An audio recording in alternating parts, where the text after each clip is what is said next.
नमस्कार। Political pitch पर आप सभी लोगों का स्वागत है।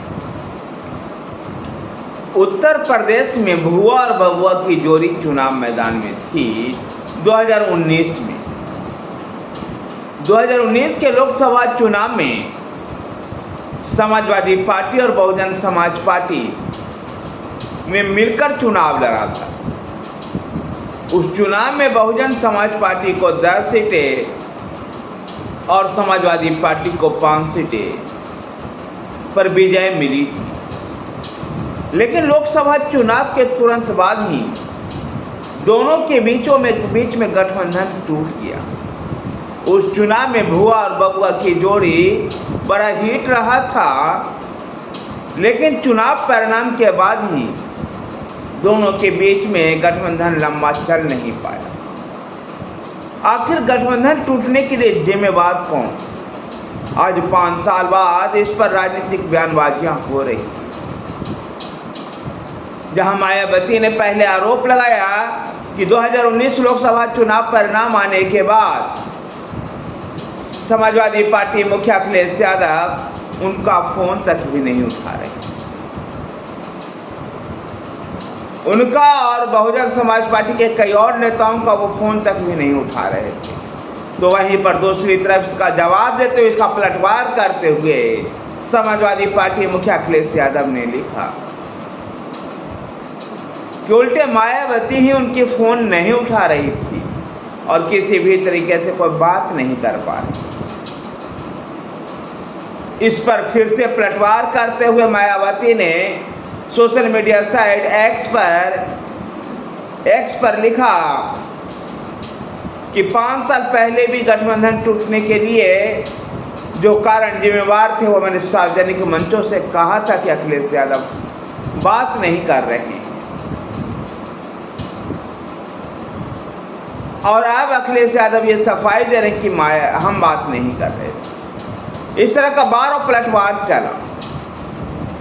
लेकिन एक सोचने और समझने का वक्त है कि आखिर ऐसे वक्त पर क्यों, जब राज्य में 10 विधानसभा सीटों का उपचुनाव होना है, इसमें किसका राजनीतिक नफा और नुकसान हो रहा है, क्या इसका आकलन करके मायावती ने ऐसी बातें कही? दरअसल मायावती का 2019 के लोकसभा चुनाव में 10 सीटें जीतने के बाद 2022 के उत्तर प्रदेश विधानसभा चुनाव और 2024 का लोकसभा चुनाव में प्रदर्शन बेहद ही फीका रहा है। पार्टी जहां लोकसभा चुनाव में एक भी सीट नहीं जीत पाई, तो विधानसभा चुनाव 2022 में भी पार्टी दहाई के अंकों तक नहीं पहुंच पाई। उत्तर प्रदेश विधानसभा में भी उसके कोई विधायक नहीं। ऐसे में जब बहुजन समाज पार्टी राजनीतिक रूप से सबसे बड़ी चुनौतीपूर्ण समय का सामना कर रही है, ऐसे में ये गठबंधन को लेकर के, पुराने गठबंधन को लेकर के इस तरह का कयासबाजी क्यों?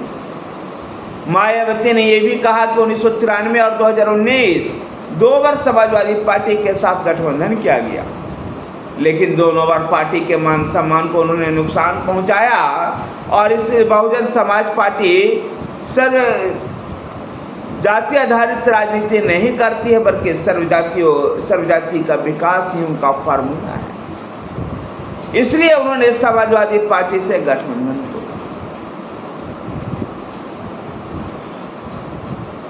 जब उत्तर प्रदेश में विधानसभा के 10 सीटों पर उपचुनाव होना है, भारतीय जनता पार्टी थोड़ी सी कमजोर नजर आ रही है।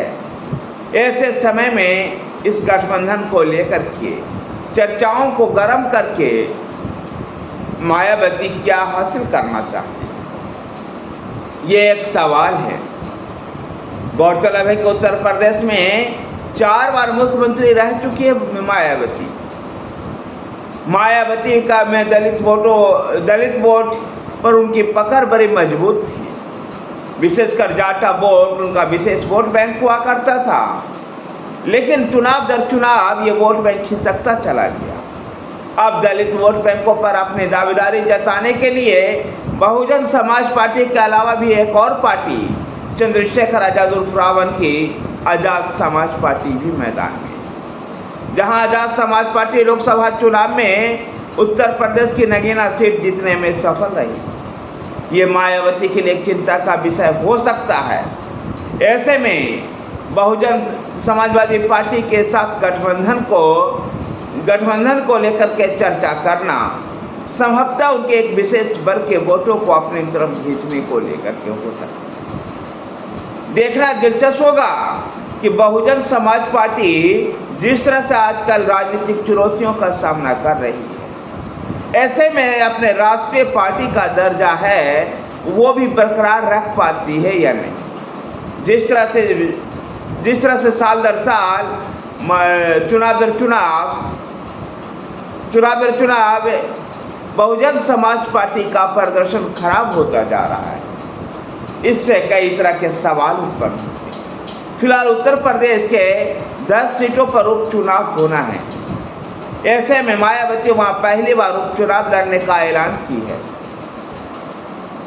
मायावती के अलग चुनाव लड़ने से चुनाव त्रिकोणीय हो सकता है, जिसका फायदा भारतीय जनता पार्टी को मिल सकता है और भारतीय समाजवादी पार्टी, कांग्रेस पार्टी मायावती को भाजपा की बी टीम कह करके भी संबोधित करती रहती है। ऐसे में देखना दिलचस्प होगा कि मायावती की पार्टी बहुजन समाज पार्टी को आगामी उत्तर प्रदेश में 10 विधानसभा सीटों के उपचुनाव पर कितने सीटों में सफलता मिल पाती है। धन्यवाद साथियों, वीडियो को लाइक कीजिए, शेयर कीजिए। हमारे साथ बने रहने के लिए हमारे चैनल पॉलिटिकल पिच को सब्सक्राइब कीजिए। धन्यवाद।